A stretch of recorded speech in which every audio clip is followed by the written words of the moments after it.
Hello everyone, কেমন আছেন সবাই? আশা করি সবাই ভালো আছেন। তো গত যে লেকচারগুলো ছিল বাস্তব সংখ্যা নিয়ে 3টা পার্ট করেছিলাম। তো এখানে মোটামুটি আলোচনা করা হয়েছে, বাট অনুশীলনী ভিত্তিক কিছু সমাধান যেগুলো হচ্ছে আপনার মূলত সংখ্যার যোগ বিয়োগ গুণ এগুলো এখনও ওইগুলো করা হয়নি। তো ভাবলাম ওইটা করার আগে আমি অন্য একটা লেকচার তৈরি করি, সেটা হচ্ছে পরিমিতি অধ্যায়টা নিয়ে। এটা খুবই ইম্পর্ট্যান্ট। তো আজকে আমি পরিমিতি 16.1 অর্থাৎ 16.1-এ আছে ত্রিভুজ সংক্রান্ত সমস্যা যেগুলো নিয়ে, ওইগুলো নিয়ে একটু সাধারণ আলোচনা করব যে কীভাবে আমরা সূত্র প্রয়োগ করতে পারি, অথবা কীভাবে আমরা সূত্রটা আর কি কোন কোন ত্রিভুজের কী কী সূত্র হয় সেটা আমরা আজকে জেনে নেব। ওকে, আশা করি ভিডিওটি সব ভালো লাগবে। আমি সেইভাবে আলোচনা করব, তাই অবশ্যই শেষ পর্যন্ত দেখবেন। ওকে, তো পরিমিতি অধ্যায়টা খুবই ইম্পর্ট্যান্ট। এটা এসএসসি বোর্ড প্লাস যে কোনো আপনার কম্পিটিশন পরীক্ষায় কিন্তু এখান থেকে কোশ্চেন হয়ে থাকে। আর একটা কথা, যে পরিমিতি অধ্যায়ে আমরা দেখেছি যে অনেকে সূত্র মুখস্থ করি, মুখস্থ করার পর প্রয়োগটা ঠিক মতন করতে পারি না, কীভাবে কী করব এটা আমাদের মাথায় সবসময় কনফিউজ তৈরি করে। আর পরিমিতি যেহেতু জ্যামিতিমূলক একটা টপিক, সো এটা আমাদের বেসিক জ্ঞানটা থাকা খুবই ইম্পর্ট্যান্ট। তো চলুন আজকে আমরা শিখে নেব ভালো করে, যাতে আমাদের সমস্যা না হয়। ওকে, তো পরিমিতি অর্থাৎ কি? পরিমিতি হচ্ছে কোনো কিছুর পরিমাপ, কোনো ভূমির পরিমাপ হতে পারে। ওকে, তো এখন ভূমি তো অনেক প্রকারের হতে পারে। সেটা হচ্ছে আপনার ত্রিকোণাকার হতে পারে, তারপর হচ্ছে আপনার বর্গাকার হতে পারে, আয়তকার হতে পারে, বৃত্তাকার হতে পারে, তাই না? তো আমরা আজকে আলোচনা করব হচ্ছে ত্রিকোণাকার বিষয়বস্তু নিয়ে, বা ত্রিকোণাকার ক্ষেত্র নিয়ে আজকে আমরা আলোচনা করব। এখন কথা হচ্ছে যে আমাদের ত্রিভুজ তো বিভিন্ন প্রকারের হয়ে থাকে। তো এক এক প্রকার ত্রিভুজের জন্য এক এক প্রকার আমাদের অ্যাপ্লিকেশন করতে হয়। তো দেখা যাচ্ছে যে আমাদের টোটালি হচ্ছে ত্রিভুজ হচ্ছে দুইটা ওয়েতে ভাগ করা হয়। একটা হচ্ছে কি বাহুভেদে, আর একটা হচ্ছে কোণ ভেদে। তো প্রথম চলুন জেনে নিই যে বাহুভেদে ত্রিভুজ কত প্রকারের হয়ে থাকে।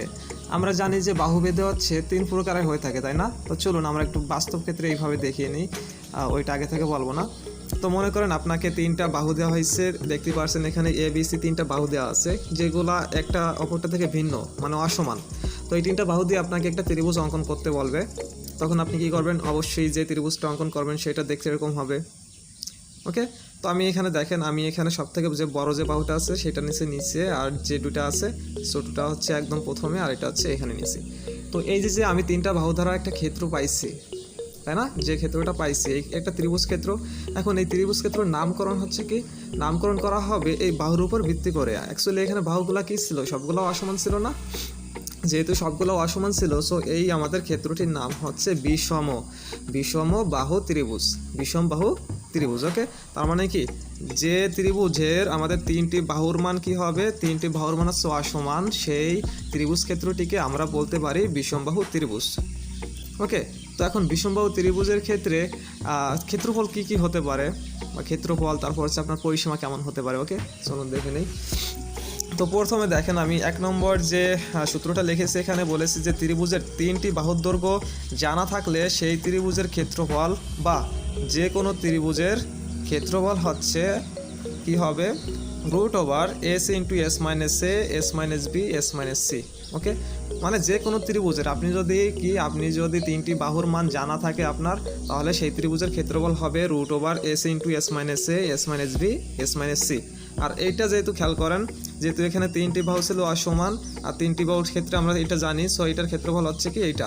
যেহেতু বিষমবাহু ত্রিভুজের কি আমরা কি জানি? বিষমবাহু ত্রিভুজের হচ্ছে কি 3টি বাহু অসমান, সো আমি কি বলতে পারি? এটা বিষমবাহু ত্রিভুজের ক্ষেত্রফল বলতে পারি। তো আমি এটা বলতে পারি যে কোনো ত্রিভুজের ক্ষেত্রফল হচ্ছে কি আমাদের বিষমবাহু ত্রিভুজের ক্ষেত্রফল is equal two √S × A S × S - A S - B S - C। ওকে, এখন আসি যে পরবর্তী আমরা এখানে 2 নম্বরে কি বলেছি। তো খেয়াল করুন, পরবর্তীতে বলছি যে ত্রিভুজের পরিসীমা। ওকে, এই যে ত্রিভুজটা লেগেছি, যে ত্রিভুজের পরিসীমা কি হবে? অ্যাকচুয়ালি ত্রিভুজ হোক চতুর্ভুজ হোক, আপনার ওই ক্ষেত্রে যতগুলো বাহু থাকবে সেই বাহুগুলোর যোগফল হচ্ছে ওই ক্ষেত্রটির পরিসীমা। বোঝা গেছে? তার মানে কি, একটা ত্রিভুজের আপনার কয়টা বাহু থাকে? যেহেতু 3টা বাহু থাকে, সো ওই ত্রিভুজের পরিসীমা হবে কি ওই 3টা বাহুর যোগফল। ওকে, সূত্র মুখস্থ না করলে চলবে, জাস্ট মনে রাখবেন যতগুলো বাহু থাকবে সেই বাহুগুলোর যোগফল হচ্ছে ওই ক্ষেত্রটির পরিসীমা। তার মানে ত্রিভুজের পরিসীমা আপনি কি পাবেন? ত্রিভুজের পরিসীমা পাচ্ছেন আপনি A + B + C, অর্থাৎ এই 3টে বাহুর যোগফল, এটা হচ্ছে ত্রিভুজের পরিসীমা। ওকে, তার মানে কি আমি বিষমবাহু ত্রিভুজের ক্ষেত্রফল কি বলতে পারি? বিষমবাহু ত্রিভুজের ক্ষেত্রফল হচ্ছে কি আমাদের a plus b plus c, 3 বাহুর যোগফল। এখন কথা হচ্ছে তার পরেরটা কি বলছি দেখেন, 3 নম্বরে বলা হয়েছে যে ত্রিভুজের অর্ধ পরিসীমা কি হবে। অর্ধ পরিসীমা বুঝতেই পারছেন যে আমরা যে পরিসীমাটা পাই তার অর্ধেক হচ্ছে কি অর্ধ পরিসীমা। সো আমি লিখতে পারি ত্রিভুজের অর্ধ পরিসীমা সমান সমান পরিসীমা ভাগ 2, মানে পরিসীমার অর্ধেক is equal to a plus b plus c by 2। এখানে পরিসীমার মান হচ্ছে a plus b plus c, মানে কি 3টে বাহুর যোগফল ভাগ হচ্ছে 2। এখন কথা হচ্ছে আমরা ক্ষেত্রফলে এখানে দেখেন আমরা কিন্তু একটা অজানা রাশি এখানে পেয়েছি। আমরা বাহুর দৈর্ঘ্য নয় জানলাম a b c হচ্ছে বাহুর দৈর্ঘ্য, বাট এসটা কি? এসটা তার মানে হচ্ছে এখানে এস বলতে বোঝাচ্ছে অর্ধ পরিসীমা। ওকে, মানে আমাদের অর্ধ পরিসীমা জানতে হবে, তাহলে কিন্তু আমি এটা ফুলফিল করতে পারবো। 3টে বাহুর দৈর্ঘ্য যদি আপনার জানা থাকে সেখান থেকে কিন্তু আপনি অর্ধ পরিসীমা ইজিলি বের করতে পারেন। কীভাবে পারেন? আপনি জানেন যে 3 বাহুর যোগফল হচ্ছে পরিসীমা, আর পরিসীমার অর্ধেক হচ্ছে অর্ধ পরিসীমা। সো আপনি এখানে এস এর মানও জেনে যাচ্ছেন, আর এর মান, বির মান, সির মান জানতেছেন। তো যখন আপনার বিষমবাহু ত্রিভুজের অর্থাৎ 3টি বাহুর মান দেওয়া থাকবে, আপনি সহজে এই সূত্রটা ইউজ করে আপনি ক্ষেত্রফলটা বের করতে পারেন। ওকে, একটা চলুন এখানে দেখেন আমি নোট লিখেছি যে বিষমবাহু ত্রিভুজের আমরা তো জানি ত্রিভুজের 3টা কোণ থাকে। তো ত্রিভুজের 3টি কোণের সমষ্টি হচ্ছে 180 ডিগ্রি, যে কোনো ত্রিভুজ হতে পারে। তো 2 নম্বরে লিখছি যে বিষমবাহু ত্রিভুজের কোনো কোণের মান সমান নয়। অ্যাকচুয়ালি আমরা কি জানি, যার বাহু সমান নয় তার কি কোণ সমান হওয়ার কথা? কখনো না। আরেকটা কথা মাথায় রাখবেন যে সমান সমান বাহুর বিপরীত কোণগুলো আছে সমান, সমান সমান বাহুর বিপরীত কোণগুলো আছে সমান। কিন্তু আমাদের এখানে যেহেতু একটা বাহুর সমান না, সো এর বিপরীত কোণগুলো কি হবে? কখনো সমান হতে পারবে না। বিপরীত বলতে কি বোঝাচ্ছে? আপনারা এই বাহু দেখেন, এই বাহুর বিপরীত কোণ হচ্ছে, আপনি এই বরাবর যদি রেখাটা নেন, এই যে কোণটা পাচ্ছেন এটা হচ্ছে আমাদের এই বাহুটার বিপরীত কোণ। ওকে, তো যেহেতু আমাদের এখানে কোনো বাহু সমান না, সো এর বিপরীত কোণগুলোও কখনো সমান না। আমরা আশা করি বুঝতে পারছি। আরেকটা হচ্ছে ত্রিভুজ হতে হলে কি হতে হয়? ত্রিভুজ হতে হলে আমাদের যে কোনো 2 বাহুর যোগফল হবে তৃতীয় বাহু অপেক্ষা বৃহত্তর। তার মানে আপনি 3টা বাহুর দৈর্ঘ্য জানেন, সেখান থেকে টেস্ট করবেন 2টা বাহু নিয়ে, ওই 2টা বাহুর যোগফল যদি আপনার অপর যে বাহুটা আছে তার থেকে কি হয় আমাদের বড় হয়, তাহলে ত্রিভুজ হবে। আর যদি বড় না হয় তাহলে কখনো ত্রিভুজ গঠন করা সম্ভব না। তো আমরা এটা হচ্ছে বেসিক ত্রিভুজের আলোচনা করলাম। তো মনে করেন যে আপনাকে বলা হলো যে একটা বিষমবাহু ত্রিভুজের 3টি বাহুর দৈর্ঘ্য যথাক্রমে 12 সেন্টিমিটার, 8 সেন্টিমিটার এবং 10 সেন্টিমিটার। ধরে নিলাম যে সবথেকে বড় যেটা 12 সেন্টিমিটার সেটা হচ্ছে এটা সি এর মান। ওকে, আর ধরে নিলাম 10 সেন্টিমিটার হচ্ছে আমাদের বি এর মান এবং 8 সেন্টিমিটার হচ্ছে আমাদের এ এর মান। ওকে, তো আপনি কিন্তু এই বিষমবাহু ত্রিভুজের 3টি বাহুর দৈর্ঘ্য জেনে গেছেন, তার মানে কি এর ক্ষেত্রফল কত হবে আপনি কিন্তু ইজিলি বের করতে পারেন। সমাধান, আমি সমাধান লিখে আমরা কি জানি, ক্ষেত্রফল সমান সমান root over s into s minus a s minus b s minus c. Okay, তো আপনি এখানে এস এর ভ্যালুটা বসিয়ে দেন। অ্যাকচুয়ালি আমরা কি জানি, এস মানে হচ্ছে অর্ধ পরিসীমা, তাই না? এস হচ্ছে কি অর্ধ পরিসীমা। আমরা কি জানি অর্ধ পরিসীমা হচ্ছে পরিসীমার অর্ধেক, অর্থাৎ আমি 3 বাহুর যোগফলকে 2 দ্বারা ভাগ করব। এখানে 3টি বাহুর দৈর্ঘ্য কি কি আছে? 12, 8, 10, 12 ভাগ হচ্ছে 2। তো ক্যালকুলেশন করেন কত হবে? 12 আর 8 হচ্ছে 20, 30 ভাগ হচ্ছিল 2 ইজ ইকুয়াল টু 15। আপনি কিন্তু এইখানে এস এর মান অর্থাৎ অর্ধ পরিসীমার মান হচ্ছে কত পাইছেন? 15 পাইছেন। সো আমি এখন এখানে বসিয়ে দেব, এখানে বসিয়ে দিই বাংলায় 15 মাইনাস এর মান ছিল কত? 8, 15 মাইনাস বি এর মান ছিল 10 এবং 15 মাইনাস 12।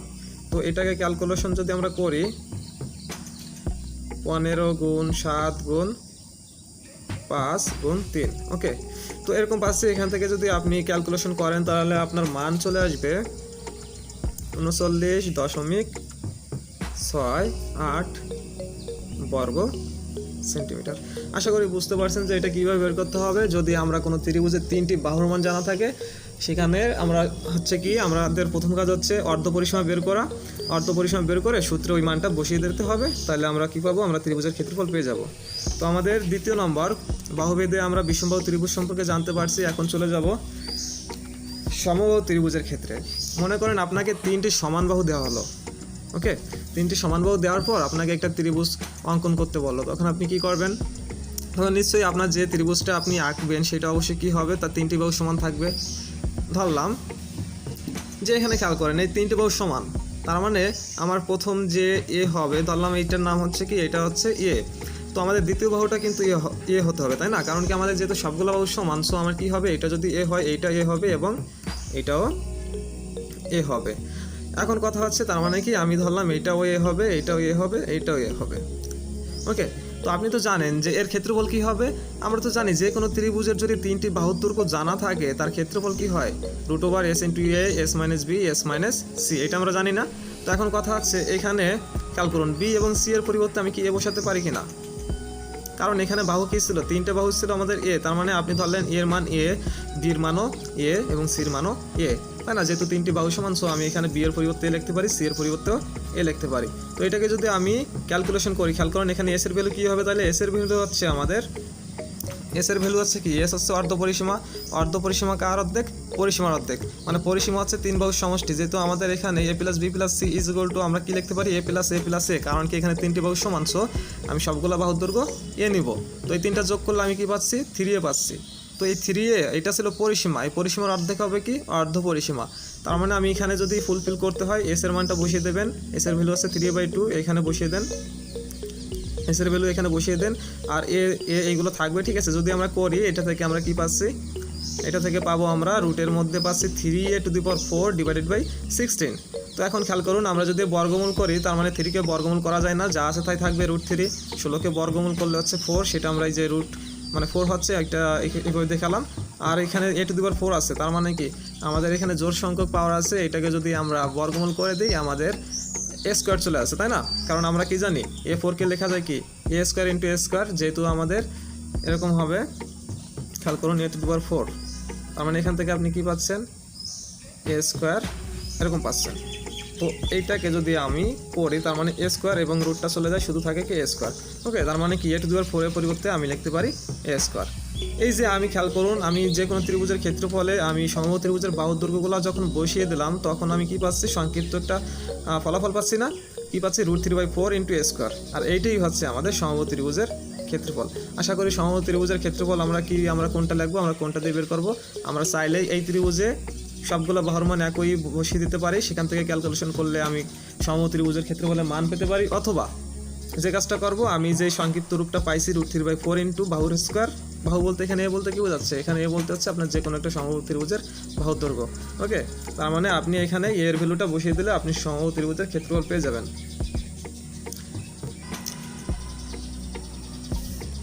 এখন চলুন একটা ম্যাথ দেখি। মনে করেন আপনার এই সমবাহু ত্রিভুজের এইখানে প্রত্যেকটা বাহুর দৈর্ঘ্য হচ্ছে 2 সেন্টিমিটার করে দেওয়া আছে। ধরলেন আপনি এর সমান 2 সেন্টিমিটার, এটাও 2 সেন্টিমিটার দেওয়া আছে এবং এই বাহুর দৈর্ঘ্য 2 সেন্টিমিটার দেওয়া আছে। তার মানে এর ক্ষেত্রফল কী হবে, আমরা তো পেয়ে গেছি অলরেডি, না? সংক্ষিপ্ত যে রূপটা পাইছি ক্ষেত্রফলে, সেটা দিয়ে করব। কি পাইছি, √3/4 × বাহুর স্কোয়ার। এখানে বাহু আমরা কি ধরে নিছি, এ ধরে নিছি, সো আমি স্কোয়ার লিখবো। তা √3/4, এখানে এর ভ্যালু কত, এর ভ্যালু হচ্ছে আমাদের 2² তার মানে আমি কি পাচ্ছি, √3 × 4 / 4 is equal to √3। সো আমি কি এই যে পেয়ে গেছি না? তো আমি কিন্তু এই যে আমরা এর মানটা 2, আমরা যেমন এখানে সংক্ষিপ্ত সূত্রে আমরা বসিয়ে এটা পাইছি, আমি কিন্তু এই যে এর ভ্যালু 2টা আমি কিন্তু ওইখানে না বসিয়ে যদি আমি এখানে বসাতাম, এর ভ্যালু 2, বির ভ্যালু 2, মানে বি বলতে তো এখানে এই বোঝাবে, এর ভ্যালু 2, বির এর ভ্যালু 2 এবং এর ভ্যালু 2। এখানে যদি আপনি এর ভ্যালুগুলো 2 বসিয়ে দেন এবং এস এর ভ্যালুটা কি হবে, এস হচ্ছে কি আপনার এই যে 2 + 2 + 2 ভাগ হচ্ছিল 2, ওই 3 বাহুর যোগফল ভাগ আছে 2, তাই না? তো আপনি এস এর ভ্যালুটা যদি বসায় দেন, ক্যালকুলেশন করলে কিন্তু আপনি √3 পেয়ে যাবেন। আশা করি বুঝতে পারছেন আমরা কিভাবে সমবাহু ত্রিভুজের ক্ষেত্রফলটা বের করতে পারি। ওকে, নোট করে রাখেন যে সমবাহু ত্রিভুজের ক্ষেত্রে আমাদের কি থাকে, যেহেতু প্রত্যেকটা বাহু সমান থাকে, তাই না? আমাদের যেহেতু প্রত্যেকটা বাহু সমান, এই বাহু সমান, এই বাহু সমান, এই বাহু থাকে, সো আমি কি বলতে পারি যে সমান সমান বাহুর বিপরীত কোণগুলো সমান না? যেহেতু প্রত্যেকটা বাহু সমান, সো আমার এই বিপরীত কোণগুলো কি হবে, এই বাহুর বিপরীত কোণ হচ্ছে এইটা, এই বাহুর বিপরীত কোণ হচ্ছে এইটা এবং এই বাহুর বিপরীত কোণ হচ্ছে এইটা। প্রত্যেকটা কোণই কী হবে, সমান হবে। আশা করি বুঝতে পারছেন। যেহেতু টোটাল কোণের মান হচ্ছে কত, 180 ডিগ্রি, সো সমবাহু ত্রিভুজের প্রত্যেকটি কোণের মান হবে সমান, ভাগে ভাগ করতে হবে, 180/3 ইজ ইকুয়াল টু হচ্ছে 60 ডিগ্রি।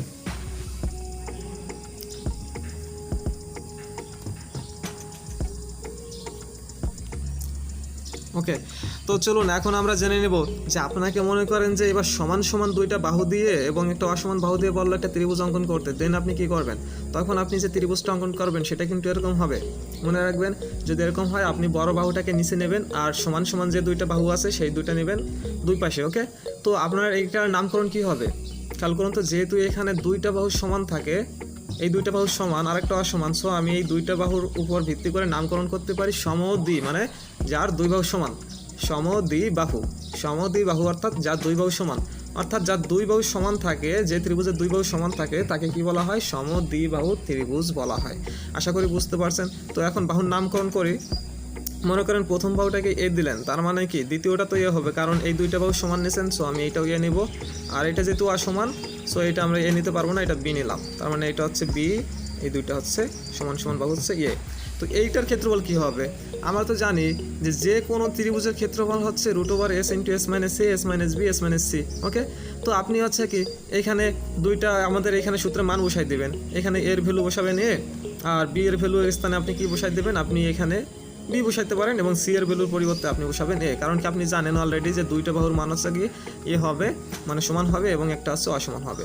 তার মানে আমি এই সূত্রটা এইভাবে লিখতে পারি √s into A s minus a s minus a s minus b। আশা করি বুঝতে পারছেন। এখানে এস এর ভ্যালু তো আপনি জানেন যে এই তিন বাহু যদি যোগ করি, যোগ করার পর তাকে যদি দুই দ্বারা ভাগ করা হয়, যে ভ্যালুটা পাবো সেইটা হচ্ছে আমাদের এস এর ভ্যালু। ওকে, তো আমি এখানে দেখেন এই যে তিনটা বাহু যদি যোগ করি এরকম পাচ্ছি a plus a divided by 2, এটা হচ্ছে এস এর ভ্যালু। তো আমি এসের ভ্যালু বসাই দিলাম, আর এর ভ্যালু বির ভ্যালু এই যে বসিয়ে দিলাম। এখান থেকে ক্যালকুলেশন করলে আমি যে ফলাফলটা পাচ্ছি সেটা হচ্ছে b/4√4a² মাইনাস b²। অর্থাৎ আপনি এই বাহুগুলা যখন সমদ্বিবাহু ত্রিভুজের যে বাহুগুলো আছে, যখন এই যে আমাদের যে কোনো ত্রিভুজের ক্ষেত্রফলের সূত্রে ভ্যালুগুলো বসিয়ে দিচ্ছেন, তখন আপনি সংক্ষিপ্ত একটা কী পাইছেন? মান পাইছেন। সেটা হচ্ছে b/4√4a² মাইনাস b²। আশা করি বুঝতে পারছেন। তো এই যে সংক্ষিপ্ত যে রূপটা পাইছি, এটা আমাদের কি ধরবো? এটাই তো আমাদের সমদ্বিবাহু ত্রিভুজের ক্ষেত্রফল, কারণ এই জায়গার যে বাহুগুলো নেওয়া হয়েছিল সেগুলো কার থেকে নেওয়া হয়েছিল? সমদ্বিবাহু ত্রিভুজের বাহু থেকে নেওয়া হয়েছিল ক্ষেত্রফলের, সমদ্বিবাহু ত্রিভুজের ক্ষেত্র থেকে বাহুগুলোর মান নেওয়া হয়েছে। সো এটার ক্ষেত্রফল হচ্ছে কি আমাদের বলতে পারি সমদ্বিবাহু ত্রিভুজের ক্ষেত্রফল। তো সমদ্বিবাহু ত্রিভুজের ক্ষেত্রফল কি হবে? সমদ্বিবাহু ত্রিভুজের ক্ষেত্রফল হচ্ছে b/4√4a² মাইনাস b²। যেখানে আমরা কি ধরে নিয়েছিলাম? আমরা সমান সমান বাহু হিসেবে এ কে ধরে নিয়েছিলাম এবং অসমান বাহুকে বি ধরে নিয়েছিলাম। ওকে, তো আমাদের এইখানে সূত্রটা হচ্ছে কি, আমাদের অসমান বাহুর দৈর্ঘ্যকে আমরা 4 দ্বারা ভাগ করব, দেন তার সাথে গুণ করব √4 ইন্টু সমান সমান বাহুর স্কোয়ার মাইনাস b²। ওকে, তো এটা হচ্ছে আমাদের সমবাহু ত্রিভুজের ক্ষেত্রফল। এই সূত্রটা নোট করে রাখবেন যে সমদ্বিবাহু ত্রিভুজের ক্ষেত্রফল হচ্ছে b/4√4a² মাইনাস b²। এখন কথা হচ্ছে যার পরিসীমা তো আমরা জানি যে তিন বাহুর যোগফল হচ্ছে পরিসীমা, এবং অর্ধ পরিসীমা হচ্ছে কি পরিসীমার অর্ধেক। এটা আপনার সূত্র মুখস্থ না করলেও চলবে, জাস্ট এইভাবে কনসেপ্ট অনুসারে বের করে ফেলবেন। তো এখন দেখেন এখানে নোট লিখেছি যে দুইটি বাহু সমান থাকায় এর বিপরীত কোণ দুইটি সমান। অ্যাকচুয়ালি আমি কি বলেছিলাম যে কোনো ত্রিভুজের যদি সমান সমান বাহু থাকে, সেই সমান সমান বাহুর বিপরীত কোণগুলো সমান হয়। যেহেতু এখানে কি আছে, দুইটি বাহু সমান আছে, সো এই দুইটি বাহুর বিপরীত কোণ হচ্ছে কোনটা? খেয়াল করুন, এই যে বাহুটা দেখতে পাচ্ছেন, এই বাহুটার আমি যদি এইভাবে রেখাটা নিই, তার মানে এইখানে হচ্ছে যে কোণটা পাবো এটা হচ্ছে এই বাহুর বিপরীত কোণ। আবার এই বাহুটা যেহেতু সমান, এই বাহুর বিপরীত কোণ হচ্ছে এটা। সো আমি এই সমান সমান বাহু দুইটার বিপরীত কোণ পাচ্ছি, একটা এইটা, আর পাচ্ছি কোনটা? এইটা। এই দুইটা কোণ পরস্পর সমান। আশা করি আপনারা বুঝতে পারছেন। তো ওকে, তো একটা ম্যাথ করি। মনে করেন আপনাকে দেওয়া হয়েছে যে সমত্রিভুজের সমান সমান বাহুর দৈর্ঘ্য হচ্ছে 5 সেন্টিমিটার। ওকে, আপনাকে দেওয়া হলো সমান সমান বাহুর দৈর্ঘ্য, এখানে a5 এবং b5 দেওয়া হয়েছে, এবং অসমান যে বাহুটা আছে তার দৈর্ঘ্য দেওয়া আছে আপনাকে 4 সেন্টিমিটার। তার মানে আমি এখানে যে অসমান বাহুটা দেখতে পাচ্ছি এর ভ্যালুটা হচ্ছে 4 সেন্টিমিটার। যদি দেওয়া থাকে আপনাকে ক্ষেত্রফল বের করতে বললো, তো আপনি কিন্তু ইজিলি এই সূত্রটা ইউজ করতে পারেন যে √s into a s minus b s minus c। ওকে, যেখানে এস হচ্ছে কি এই তিন বাহু যোগফল, অর্থাৎ 5 যোগ 4 যোগ 5, 5 আর 5 10, 14 ভাগ 2 7, অর্থাৎ এস হচ্ছে অর্ধ পরিসীমা, যার মান পাচ্ছেন 7। এখানে 7 বসিয়ে দেবেন, এখানে 7 বসিয়ে দেবেন, এখান থেকে এ বাদ দেবেন, মানে এ ধরছেন 5, তার বি মানে এখানে হচ্ছে 4, সি মানে কি ধরবো আমরা? এখানে সি বলতে এই বাহুটার দৈর্ঘ্য ধরবো, যেহেতু এখানে সি আর এ সমান, তাই না? তো সি এর পরিবর্তে আমি এ লিখতে পারি। তো এখানে যদি মানগুলো বসিয়ে দেন ক্যালকুলেশন করলে আপনি একটা ভ্যালু পাবেন। তো আমরা এইভাবে না করে আমরা কি করতে পারি, সরাসরি এই সূত্রটা ইউজ করতে পারি, b/4√4a² - b²। তো আমরা সংক্ষিপ্ত সূত্র দিয়ে করবো যাতে আমাদের সময়টা সাশ্রয়ী হয়। ওকে, তাহলে কি হবে, ক্ষেত্রফল হচ্ছে আমাদের সূত্রটা বসিয়ে দিলাম b/4√4a² - b², যেখানে b এর ভ্যালুটা হচ্ছে কত 4 অসমান বাহুর দৈর্ঘ্য, এবং এখানে এর ভ্যালুটা হচ্ছে সমান বাহুর দৈর্ঘ্য যা ছিল 5 সেন্টিমিটার, বসিয়ে দিলাম b এর ভ্যালু 5। যদি ক্যালকুলেশন করি আমরা √84 পাচ্ছি, যেটা হচ্ছে আমাদের এই ত্রিভুজটার ক্ষেত্রফল। এখন কথা হচ্ছে দেখেন, আমরা তো প্রথমে চিত্র অঙ্কন করে নিয়েছিলাম, কি আমরা নিচেরটা বড় ধরে নিয়েছিলাম, বাট হচ্ছে কি আপনার খেয়াল করতে হবে যে কখন কোন ক্ষেত্রে কীভাবে বাহুগুলোর দৈর্ঘ্য দেওয়া আছে সেভাবে আপনার চিত্রটা অঙ্কন করতে হবে। আমি জাস্ট আপনাকে বললাম, যদি আপনার অসমান বাহুর দৈর্ঘ্য সবসময় কি সাধারণত বড়ই দেওয়া থাকে, নিচেরটা সবসময় বড়ই দেওয়া থাকে, আমি সেইভাবে চিত্রটা অঙ্কন করেছিলাম। কিন্তু এই ক্ষেত্রে হচ্ছে কি আমাদের যে ভ্যালুগুলো দেওয়া আছে সেই ক্ষেত্রে আমাদের চিত্রটা ঠিক হয়নি। এখানে সবসময় কি হবে, আমাদের বাহুর দৈর্ঘ্য অনুসারে চিত্রটা অঙ্কন করবেন। ওকে, আশা করি এটা নিয়ে সমস্যা নেই। তো সমদ্বিবাহু ত্রিভুজের ক্ষেত্রফল আমরা জানতে পেরেছি। এখন চলে যাব, আমাদের 3টা ত্রিভুজ নিয়ে আলোচনা করা হয়ে গেছে বাহুভেদে। এখন যে ত্রিভুজগুলো নিয়ে আলোচনা করব সেটা হচ্ছে আমাদের কোণ ভেদে। ওকে, আমরা জানি যে 2টা ওয়েতে ভাগ করা হয়, প্রথম ওয়ে হচ্ছে কি বাহুভেদে আর একটা হচ্ছে কোণ ভেদে। তো চলুন, কোণ ভেদে কী হতে পারে। মনে করেন যে আপনাকে কোনো ত্রিভুজের 2 বাহুর দৈর্ঘ্য দেওয়া হয়েছে, আর হচ্ছে কি তার অন্তর্ভুক্ত একটা কোণ দেওয়া আছে। তো সেই ত্রিভুজের যদি ক্ষেত্রফল আপনাকে নির্ণয় করতে বলে, দেন আপনি কি করবেন, মানে আপনাকে 2টা বাহুর দৈর্ঘ্য এবং সেই 2টা বাহুর অন্তর্ভুক্ত কোণ যদি দেওয়া হয়, আপনি কিভাবে সেটা নির্ণয় করবেন দেখে নিন। সেটা হচ্ছে আপনি যে কাজটা করবেন, হাফ গুণ ওই 2 বাহুর গুণফল গুণ সাইন থিটা। বুঝা গেছে? এখানে কথা হচ্ছে আপনার খেয়াল রাখতে হবে, অন্তর্ভুক্ত কোণ যদি দেওয়া না থাকে তাহলে কিন্তু এই সূত্রটা ইউজ করতে পারবেন না। তো হাফ গুণ 2 বাহুর গুণফল গুণ হচ্ছে সাইন থিটা, যখন আপনার 2 বাহুর মান দেওয়া থাকবে এবং তাদের অন্তর্ভুক্ত থিটা কোণ দেওয়া থাকবে, দেন এই সূত্রটা ইউজ করবেন। তো আমি যদি চিত্রটা এইভাবে আসি, যে একটা ত্রিভুজ আছে, এই ত্রিভুজের মনে করেন এই যে একটা বাহু, এই যে একটা বাহু, এই 2টা বাহুর মান দেওয়া আছে, এবং এদের এই যে অন্তর্ভুক্ত কোণ মানে কি, এই 2টি বাহু দ্বারা আবদ্ধ যে কোণটা হয়, মিলিত হয়ে যে কোণটা উৎপন্ন করে সেইটাকে বলা হয় অন্তর্ভুক্ত কোণ। তার মানে কি এ এবং বি দ্বারা যে কোণটা উৎপন্ন হয়েছে সেটা হচ্ছে আপনার অন্তর্ভুক্ত কোণ থিটা। তো এইভাবে যদি আপনার এর ভ্যালু এবং বি এর ভ্যালু দেওয়া থাকে এবং তাদের মধ্যবর্তী কোণ দেওয়া থাকে, দেন আপনি কোণ সূত্রটা ইউজ করবেন, হাফ গুণ এই 2 বাহুর গুণফল অর্থাৎ A B into sine theta. ওকে, এটা হচ্ছে কি আমার যে কোনো ত্রিভুজের ক্ষেত্রে যদি এইভাবে দেওয়া থাকে। তো এখন কথা হচ্ছে, তাহলে আমরা চলে যাই যে আমাদের যদি এই থিটার ভ্যালুটা 90 ডিগ্রি হয়ে যায়, 90 ডিগ্রি যখন হয়ে যায় তখন সেটা কি হয়ে যায়, অবশ্যই আপনি বলবেন সেটা একটা সমকোণী ত্রিভুজ হয়ে যাবে। ওকে, তো চলুন, যদি সমকোণী ত্রিভুজ হয়ে যায় দেন সেইখানে কি হবে খেয়াল করুন তো। এখানে আমরা যখন থিটার মান কত দেবো, 90 ডিগ্রি নেব। তো আমরা এখানে একটা সমকোণী ত্রিভুজ দেখতে পাচ্ছি, যার হচ্ছে কি থিটা কোণ হচ্ছে 90 ডিগ্রি। তাহলে সূত্রটা কি হবে, আমরা কিন্তু মূল সূত্র জানি। সূত্রটা ছিল এরকম যে হাফ গুণ 2 বাহুর গুণফল, ধরে নিলাম আমি এখানে এই বাহুটা হচ্ছে এ এবং এই বাহুটা হচ্ছে কি বি, এবং তাদের অন্তর্ভুক্ত হচ্ছে কোণের মান হচ্ছে কত, সাইন থিটার পরিবর্তে আমি 90 ডিগ্রি দিতে পারি। ওকে, তার মানে আমি এখান থেকে কি পাচ্ছি, half A B sign 90 degree মান কত, সাইন 90 ডিগ্রি মান হচ্ছে 1। তার মানে আমি 1টা বসাবো না, সো আমি কি পাচ্ছি, হাফ গুণ এ বি। এখন কথা হচ্ছে এখানে এটা কি বলেন তো, এ বলতে আমাদের উচ্চতা বোঝাচ্ছে না, এবং বি বলতে কি বোঝাচ্ছে, বি বলতে কিন্তু ভূমি বোঝাচ্ছে। তার মানে আপনি যদি কোনো ত্রিভুজের ভূমি এবং উচ্চতা জানেন, সেই ত্রিভুজের ক্ষেত্রফল কি হবে, আপনি যদি কোনো ত্রিভুজের ভূমি জানেন এবং উচ্চতা জানেন, সেই ত্রিভুজের ক্ষেত্রফল হবে হাফ গুণ ভূমি গুণ উচ্চতা। বোঝা গেছে? আর যদি আপনার ভূমি এবং উচ্চতা না দিয়ে থাকে, শুধু বলে যে 2টা বাহুর দৈর্ঘ্য দেওয়া আছে এবং তাদের অন্তর্ভুক্ত কোণের মান দেওয়া আছে, তাহলে আপনি কোন সূত্রটা ইউজ করবেন, হাফ গুণ ওই 2 বাহুর গুণফল গুণ সাইন থিটা, ওই থিটার মান যা দেওয়া থাকবে সেভাবে করবেন। ওকে, আশা করি বুঝতে পারছেন। তাহলে আমরা কি বলতে পারি যে কোনো ত্রিভুজের ভূমি এবং উচ্চতা যদি জানা থাকে, সেই ত্রিভুজের ক্ষেত্রফল হবে হাফ গুণ ভূমি গুণ উচ্চতা। আশা করি বুঝতে পারছেন। তো এখন চলুন, আমরা তো সমকোণী ত্রিভুজের ক্ষেত্রে এটা পাইছি। তো যদি সমকোণী না হয়, এখন এই থিটার ভ্যালুটা আমরা যেটা নিয়েছিলাম, থিটার এই যে ভ্যালুটা আছে, এইটা যদি আমাদের বড় হয়ে যায় এবং তাদের মনে করেন যে এখানে এ এবং বি এর ভ্যালু উল্টোপাল্টা দেওয়া আছে, এখানে এ দেওয়া আছে, এখানে বি দেওয়া আছে, আর এখানে মনে করেন যে কোনো কোণ এরকম অন্তর্ভুক্ত কোণ উল্লেখ করা নাই, দেন আপনি কি করবেন, তখন তো আপনি যে হাফ গুণ এ বি সাইন থিটা ই করতে পারবেন না, তাই না? চলুন, আমরা তো জানি যে ভূমি এবং উচ্চতা যদি আমরা জেনে থাকি, তাহলে সেই ত্রিভুজের ক্ষেত্রফল কি হবে, অবশ্যই হবে হাফ গুণ ভূমি গুণ উচ্চতা। এটা যদি জানি তাহলে আমাদের আর কোনো সমস্যা নেই, আমাদের কোণ থাকতে হবে এরকম কোনো কথা না।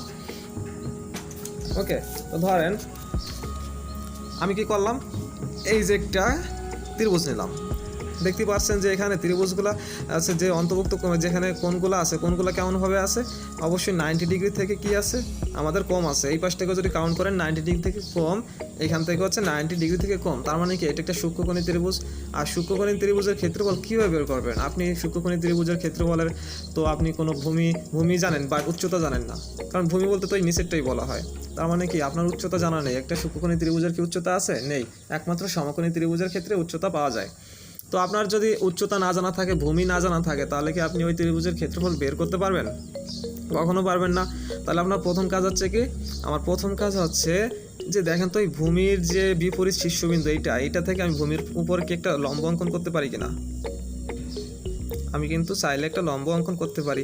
যখন আপনি একটা লম্ব অঙ্কন করলেন তখন কিন্তু আপনি কি পাচ্ছেন? দুইটা সমকোণী ত্রিভুজ পেয়ে যাচ্ছেন, তাই না? দুইটা সমকোণী ত্রিভুজ অলরেডি পেয়ে যাচ্ছেন। তো এখন কথা হচ্ছে, আমি যদি সমকোণী ত্রিভুজ মানে আমি যদি উচ্চতা, এখানে লম্ব মানে কি বলেন তো? লম্ব মানে হচ্ছে আমার এখানে উচ্চতা বলা হচ্ছে, লম্ব আর উচ্চতা তো এক। তো আমি এখানে ভূমি পাচ্ছি কোনটা? এইটা হচ্ছে ভূমি পাই গেছি, এবং উচ্চতা কিন্তু এটা পেয়ে গেছি। তার মানে কি এই সূক্ষ্মকোণী ত্রিভুজের এইটার ক্ষেত্রফল কি হবে? হাফ গুণ ভূমি গুণ উচ্চতা। ওকে, হাফ গুণ ভূমি গুণ উচ্চতা। আশা করি বুঝতে পারছেন যে একটা সূক্ষ্মকোণী ত্রিভুজের ক্ষেত্রে সরাসরি আমাদের উচ্চতা দেওয়া থাকে না। আপনার প্রথম কাজ হচ্ছে কি করতে হবে? আপনাকে উচ্চতাটা অঙ্কন করে নিতে হবে, লম্ব অঙ্কন করে নিতে হবে। কিভাবে? ভূমির উপর বিপরীত শীর্ষবিন্দু থেকে একটা লম্ব অঙ্কন করতে হবে। দেন আপনি ওই লম্বের মানটা তো আপনি যেহেতু ধরে নিয়েছেন বা অঙ্কন করেছেন, আপনি কিন্তু এক্স্যাক্টলি বলতে পারেন না যে লম্বের মান কত। সো আপনার প্রথম কাজ হচ্ছে ওই লম্বটা বের করা। কিভাবে? ত্রিভুজের মাধ্যমে। এই ত্রিভুজের মাধ্যমে আপনাকে পিথাগোরাসের ওয়ে ফলো করে এই লম্বটার মান যদি বের করতে পারেন, আর ভূমির মান তো দেওয়া থাকবে, আর যদি দেওয়া না থাকে সেটাও বের করতে পারবেন। আশা করি এইভাবে ম্যাথগুলো করা হবে। আজকে আমি ম্যাথ দেখাবো না, কারণ এই টাইপের ম্যাথগুলো একটু বড় হবে। সো বেসিকটা দিয়ে দিচ্ছি। ওকে, তো আপনার যেভাবে হোক যে কোনো ত্রিভুজের ক্ষেত্রে আপনি যদি উচ্চতা অঙ্কন করতে পারেন, ভূমি যদি জানেন, তাহলে সেই ত্রিভুজের ক্ষেত্রফল কী হবে? হাফ গুণ ভূমি গুণ উচ্চতা। এখানে বলা হয়েছে যে সূক্ষ্মকোণী ত্রিভুজ হবে তারা যারা হচ্ছে 0 ডিগ্রি থেকে থিটার মান বড় হবে এবং 90 ডিগ্রি থেকে ছোট হবে, তাদেরকে আমরা কি বলবো? সূক্ষ্মকোণী ত্রিভুজ বলবো। ওকে, এখন কথা হচ্ছে যে সূক্ষ্মকোণী না হয় যদি আমাদের স্থূলকোণী হয়, আমাদের তৃতীয় নম্বর ত্রিভুজটা হচ্ছে স্থূলকোণী ত্রিভুজ। সেই ক্ষেত্রে আমরা কি করবো? খেয়াল করুন তো, একটা স্থূলকোণী ত্রিভুজের কি আপনার উচ্চতা জানা আছে বা দেওয়া থাকে? কখনো থাকে না। খেয়াল করুন তো, এখানে উচ্চতা পাবেন একমাত্র সমকোণী ত্রিভুজের ক্ষেত্রে লম্ব থাকে, তাই না? তো এখানেও সেম কাজ। এখানে কীভাবে উচ্চতা অঙ্কন করতে পারেন? খেয়াল করুন তো, আমি যদি এইটা তো নিচের দিকে আছে, মানে এটাকে যদি ভূমি হিসেবে কল্পনা করি, এই ভূমির উপর কি আপনি এখান থেকে একটা লম্ব অঙ্কন করতে পারেন? কখন পারেন? যখন আপনি এটাকে একটু বর্ধিত করেন, তাই না? তার মানে এটাকে যখন আমি প্রয়োজন মতো বর্ধিত করি, তখন কিন্তু আমি এখান থেকে একটা লম্ব অঙ্কন করতে পারি, তাই না? এখন কিন্তু আপনি কি পেয়ে যাচ্ছেন? আপনি কিন্তু এই স্থূলকোণী ত্রিভুজের ক্ষেত্রে ভূমিটা হচ্ছে এখন কতটুকু হবে বলেন তো? ভূমি কতটুকু নিতে পারেন? আপনার আগে ছিল এই পর্যন্ত, এখন যেহেতু এইটুকু বাড়াইছেন, তার মানে কি আপনার ভূমিটা হয়ে যাচ্ছে কিন্তু এই সম্পূর্ণটুকু। কারণ আমাদের এই লম্বটা কোন পর্যন্ত আছে সেই পর্যন্ত আমাদের কাউন্ট করতে হবে। এখান থেকে সম্পূর্ণ ত্রিভুজের ভূমিটুক কাউন্ট করতে হবে। ওকে, তো এই ক্ষেত্রে কিন্তু আমাদের সম্পূর্ণ ত্রিভুজ হচ্ছে সম্পূর্ণ এটা না, তো এই ত্রিভুজের সম্পূর্ণ ত্রিভুজের ভূমি হচ্ছে এইটা। সো আমার ভূমি কিন্তু সম্পূর্ণটুক কাউন্ট করতে হবে, আর উচ্চতা হচ্ছে জাস্ট এইটুক।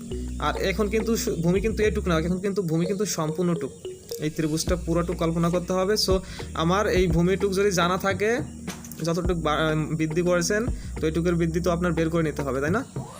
তো যা হোক, আপনি কিন্তু ভূমি জানেন আর উচ্চতা আপনি এই যে কী করছেন, অঙ্কন করতে পেরেছেন। সো এই ত্রিভুজের ক্ষেত্রফল কী হবে? হাফ গুণ ভূমি গুণ উচ্চতা। তার মানে কি এই যে দুইটা দেখাইছি, সূক্ষ্মকোণী ত্রিভুজ আর হচ্ছে আপনার স্থূলকোণী ত্রিভুজ, এই দুইটার ক্ষেত্রে আপনার সহজে মানে সমাধান করতে পারবেন না। আপনাকে অনেক কাজ করতে হবে। যেমন আপনাকে একটা উচ্চতা অঙ্কন করে দেন, এইখানে দেখেন এইখানে দুইটা ত্রিভুজ উৎপন্ন হয়েছে, একটা দুইটা। তো এদের কাজে লাগাইয়া আছে পিথাগোরাসের মাধ্যমে অথবা ত্রিকোণমিতিক অনুপাতের মাধ্যমে আমাদের কী করতে হবে? এই উচ্চতাটা বের করে নিতে হবে। আর যখন উচ্চতা বের করবেন আর ভূমিও যদি বের করতে পারেন, তাহলে আপনি এই ত্রিভুজের ক্ষেত্রফলটা বের করতে পারবেন। এখানে জাস্ট দুইটা ওয়েতে কাজ করতে হয়, এক পিথাগোরাস আছে ত্রিকোণমিতিক অনুপাত, এছাড়া কোনো কাজ নেই। আশা করি আমাদের স্থূলকোণী ত্রিভুজের ক্ষেত্রফল এবং সূক্ষ্মকোণী ত্রিভুজের ক্ষেত্রফলের ওইটা বুঝে গেছেন কীভাবে ক্ষেত্রফল নির্ণয় করতে হয়। আর তো সমকোণী ত্রিভুজের তো কোনো কথা নাই, সমকোণী ত্রিভুজের জাস্ট ইজি, যা সূত্রটা ইউজ করে দেবেন, হাফ গুণ ভূমি গুণ উচ্চতা, কারণ আপনার সরাসরি ভূমিও দেওয়া থাকে, উচ্চতাও দেওয়া থাকে। ধরেন আপনাকে ভূমি দেওয়া হচ্ছে, ভূমি দেওয়া হলো মনে করেন যে 8 সেন্টিমিটার, আর উচ্চতা দেওয়া হলো আপনাকে 6 সেন্টিমিটার। ওকে, এখন হচ্ছে কি তাহলে এর ক্ষেত্রফল কত হয় বলেন তো? আমি জানি কি ক্ষেত্রফল হবে হাফ গুণ ভূমি গুণ উচ্চতা ইজ ইকুয়াল টু হাফ গুণ ভূমির মান হচ্ছে 8, উচ্চতার মান হচ্ছে 6 ইজ ইকুয়াল টু, আমি যদি এটা কাটাকাটি করি তার মানে হচ্ছে আপনার 24 বর্গ সেন্টিমিটার। ওকে, আমরা কিন্তু এইভাবে বের করতে পারি। তো আজকে এই পর্যন্তই, আশা করি বুঝতে পারছেন, কারণ আজকে সাধারণ আলোচনায় সম্পূর্ণ ম্যাথ করে দেখানো আসলে অনেক টাফ হয়ে যায়। তো আগামী লেকচারগুলোতে থাকবে 2টা করে ম্যাথ থাকবে, সেগুলো খুবই বেসিক ম্যাথ। আশা করি ওই 2টা মানে ওইগুলা অবশ্যই দেখবেন। আর যদি ভিডিওটি ভালো লেগে থাকে তাহলে অবশ্যই জানিয়ে দিবেন কমেন্ট বক্সে। ধরো আজকে আমরা কি শিখতে পারলাম, যে আমরা শিখতে পারছি যে কোনো ত্রিভুজের ক্ষেত্রফল হচ্ছে 2টা প্রধান সূত্র। একটা হচ্ছে কি, যে কোনো ত্রিভুজের 3টি বাহুর দৈর্ঘ্য যদি জানা থাকে, যেমন ধরেন এরকম এ, এটা বি, এটা সি যদি জানা থাকে, সেইটার ক্ষেত্রফল হচ্ছে আমরা কি লিখতে পারি, ক্ষেত্রফল সমান সমান root over s into s minus a s minus b s minus c. যেখানে এস হচ্ছে কি আমাদের এসটা ছিল অর্ধপরিসীমা, এটা আপনারা জেনে গেছেন কীভাবে বের করতে হয়। আর কি জানছি, যে কোনো ত্রিভুজের যদি ভূমি জানা থাকে এবং যদি সেখানে একটা উচ্চতা অঙ্কন করা সম্ভব হয় বা উচ্চতা জানা থাকে, তাহলে সেই ত্রিভুজের ক্ষেত্রফল কী হবে? সেই ত্রিভুজের ক্ষেত্রফল হচ্ছে আপনার হাফ গুণ আমাদের ওই ভূমি গুণ উচ্চতা, তাই না? এইটা হচ্ছে আমাদের মেইন 2টা সূত্র। এই 2টা সূত্র কিন্তু দেখেন, আমি এই ত্রিভুজ থেকে একটা কি পাচ্ছি, বাহুর দৈর্ঘ্য দিয়ে আমি যে ক্ষেত্রফলটা পাচ্ছি, আবার কি পাচ্ছি, উচ্চতা এবং ভূমি নিয়ে কিন্তু আরেকটা ক্ষেত্রফল পাচ্ছি। যেহেতু এই 2টা ক্ষেত্রফল হচ্ছে কি আমাদের এই একই ত্রিভুজের ক্ষেত্রফল, তাই আমি কি করতে পারি, এই ক্ষেত্রফল ইজ ইকুয়াল টু আমি কিন্তু হাফ গুণ ভূমি গুণ উচ্চতা লিখতে পারি।